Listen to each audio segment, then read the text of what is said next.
भाजपा सरकार को उखाड़ फेंकने कारगर साबित होगी राहुल गांधी की न्याय यात्रा, बोले पूर्व मंत्री कमलेश्वर पटेल।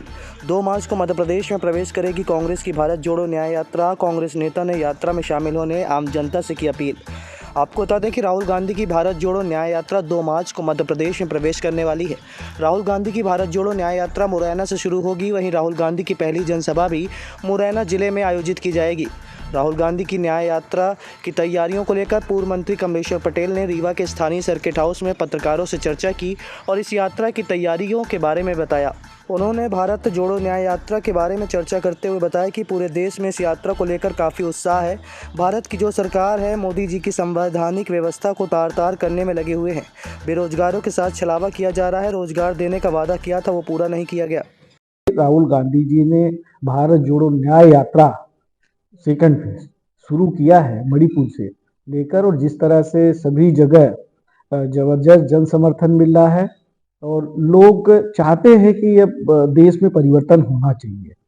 और मुझे पूरी उम्मीद है कि जो भारत जोड़ो न्याय यात्रा है, इसके माध्यम से शिक्षित, बेरोजगार, युवा, किसान, मजदूर, सभी वर्ग के लोग जो भारतीय जनता पार्टी से ठगे हुए महसूस कर रहे हैं, वो अब भारतीय जनता पार्टी को सबक सिखाने के लिए राहुल गांधी जी के साथ, इंडिया अलायंस के साथ लोग खड़े होंगे और आने वाले आगामी लोकसभा चुनाव में कांग्रेस पार्टी को एक तरफा समर्थन देंगे।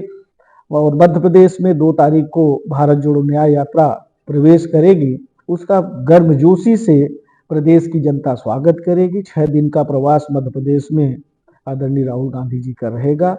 सभी जगह हर वर्ग के लोग उनकी यात्रा में शामिल होंगे और उनके विचारों को सुनेंगे और भारतीय जनता पार्टी की जो वर्तमान की सरकार है, उसको उखाड़ फेंकने में न्याय यात्रा कारगर साबित होगी। लोकसभा चुनाव की तैयारी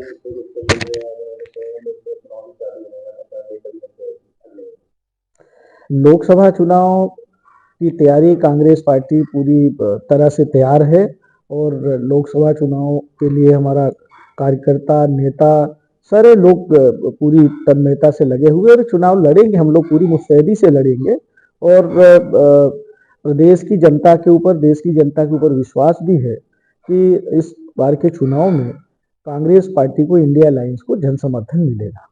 ईवीएम का विषय तो है और उसके लिए सुप्रीम कोर्ट में बहुत सारी पिटीशंस भी लगी हुई है। जो हमारा निर्वाचन आयोग है, वहाँ भी लोगों ने, इंडिया अलायंस के जो लोग हैं, उनने आवेदन दे के रखा है। 6 महीने से मिलने का टाइम नहीं दे रहे हैं और हम समझते हैं ये तो कहीं न कहीं विपक्ष की जो ताकत है, विपक्ष का जो अधिकार है, संवैधानिक व्यवस्थाओं का तो उल्लंघन ही है ना। मिलना चाहिए। अगर कोई अपनी बात कहना चाहता है, किसी को शंका कुशंका है, तो जो निष्पक्ष आयोग है, संवैधानिक संस्थाएं हैं, तो उनको बात सुननी चाहिए और संज्ञान में लेना चाहिए और कहीं कोई कमी है तो उसमें सुधार करना चाहिए। जो जहां से ईवीएम की शुरुआत हुई थी, उन देशों ने अगर प्रतिबंध लगा दिया है तो भारत देश में क्यों नहीं, यहाँ भी लगना चाहिए। आपकी क्या तैयारी चल रही है? देखिए, ये पार्टी तय करती है कि किसको कहाँ से चुनाव लड़ाना है, किसकी कहाँ आवश्यकता है। पार्टी जो भी निर्देश करेगी, हम लोग पार्टी, कांग्रेस पार्टी की सिपाही है और कांग्रेस पार्टी के हमारे जो वरिष्ठ नेता हैं, स्क्रीनिंग कमेटी है, सेंटर स्क्रीनिंग कमेटी है, वहाँ तय होता है कि किस प्रत्याशी को, किस व्यक्ति को कौन सी सीट से लड़ाना है, तो वो पार्टी तय करती है। जो भी पार्टी का निर्णय होगा, हम सारे लोग मिलकर लड़ेंगे।